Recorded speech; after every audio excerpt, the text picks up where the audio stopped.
আসসালামু আলাইকুম everyone, cook স্টুডিওর আজকের রেসিপিতে আপনাদের জন্য থাকছে ঘরোয়া স্টাইলে সুগন্ধি ঝাল ঝোল ভরা চিকেন কারি। নরম চিকেন আর মশলার পারফেক্ট ব্লেন্ড, যেটা ভাত রুটি সবকিছুর সাথে জমবে দারুন। রান্না একদম সহজ, কিন্তু স্বাদ হবে একেবারে ধামাকা। তো চলেন শুরু করি। চিকেন কারি রান্না করার জন্য এখানে চুলায় কড়াই বসিয়ে তাতে পরিমাণ মতো তেল দিয়ে দিচ্ছি। তেল হালকা গরম হয়ে গেলে এবার এখানে আমি 5টি এলাচ, 2টি দারুচিনি, 3টি তেজপাতা ও 1 কাপ পরিমাণ পেঁয়াজ কুচি আমি এখানে দিয়ে দিচ্ছি। আমি পেঁয়াজটা এখানে বেরেস্তা কাটে কেটে নিয়েছিলাম। আপনারা চাইলে রেগুলার কাটেও পেঁয়াজটাকে কেটে নিতে পারেন। পেঁয়াজটা এখানে আমি সামান্য গোল্ডেন ব্রাউন করে ভেজে নিব।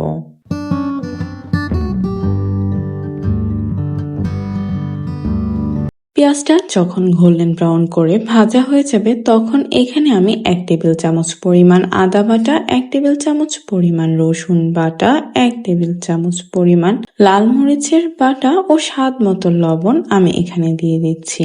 এখানে লাল মরিচ বাটা ব্যবহার করার কারণে চিকেন কারির কালারটা সুন্দর আসবে, তাই এখানে আমি বাটা মশলাটা ব্যবহার করেছি।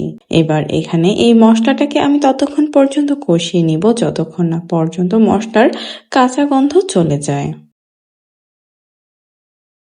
যখন বুঝতে পারবেন যে মশলার কাঁচা গন্ধ চলে গিয়েছে, তখন এখানে গরু মশলাগুলো দিয়ে দিব। এখানে চুলার আঁচ একদম লোতে করে 1 চা চামচ হলুদ গুঁড়ো, 1.5 চা চামচ লাল মরিচের গুঁড়ো, 1 চা চামচ জিরা গুঁড়ো, 2 চা চামচ ধনিয়ার গুঁড়ো দিয়ে সব একসাথে আবার এখানে ভালো করে মিশিয়ে নিচ্ছি। এবার মশলা যেন পুড়ে না যায়, তাই এখানে সামান্য পানি দিয়ে মশলাটা হালকা কষিয়ে নিব। মশলাটা এখানে ভালো করে কষানো হয়ে গেলে আমি এখানে সামান্য কিছুটা পানি দিয়ে দিব। পানিটা দিয়ে এই মশলাটাকে আরো 5 থেকে 7 মিনিটের মতো সময় নিয়ে ভালো করে আবার কষিয়ে নিব। এখানে মশলাটাকে ভালো করে কষানো হয়ে গিয়েছে আর মশলার উপর থেকেও তেলটা ছেড়ে দিয়েছে, তার মানে এখানে মশলাটাকেও ভালো করে আমরা কষিয়ে নিয়েছি। চলেন এবার এই মশলার মধ্যে আমি 2টি আলুকে কিউব করে কেটে দিয়ে দিচ্ছি। এবার এই আলুগুলোকে আমি মশলার সাথে ভালো করে আবার কষিয়ে নিব।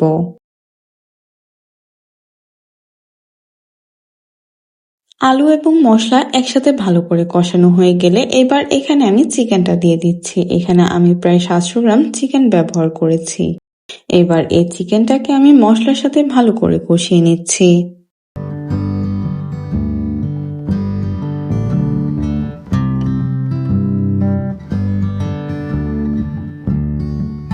এখানে আমি প্রথমে কোনো প্রকার পানি ব্যবহার করছি না। প্রথমেই চিকেনটাকে মশলার সাথে এখানে ভালো করে মিশিয়ে নিচ্ছি।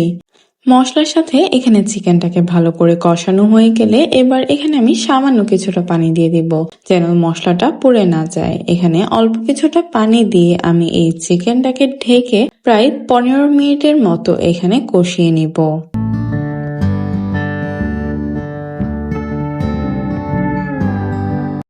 এবার ঢাকনা উঠিয়ে আমি চিকেনটাকে আবার মিশিয়ে নিচ্ছি। আর এখানে আমার এই চিকেনটা প্রায় 60 to 70% এর মতো কুক করা হয়ে গিয়েছে।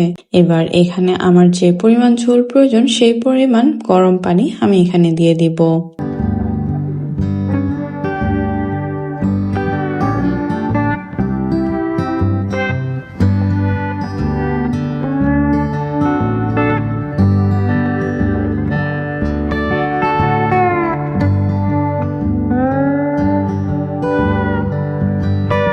পানিটা দিয়ে ঢেকে এই চিকেনটাকে আমি আরো প্রায় 15 থেকে 20 মিনিটের মতো মিডিয়াম আঁচে রান্না করে নিব।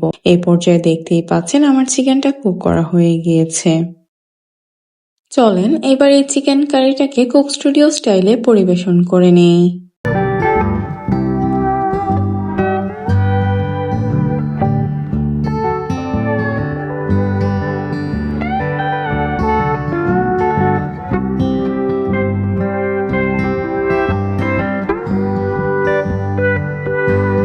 বাই দ্য ওয়ে, আমি তাজরিমুন আর আপনারা দেখছিলেন কুক স্টুডিও। আশা করি আমার আজকের রেসিপি আপনাদের কাছে অনেক ভালো লেগেছে। যদি ভালো লেগে থাকে তাহলে অবশ্যই সাবস্ক্রাইব করে পাশে থাকবেন আর আমাকে কমেন্টে জানাতে অবশ্যই ভুলবেন না আর কি কি নতুন রেসিপি আপনারা দেখতে চান। ধন্যবাদ সবাইকে, আল্লাহ হাফেজ।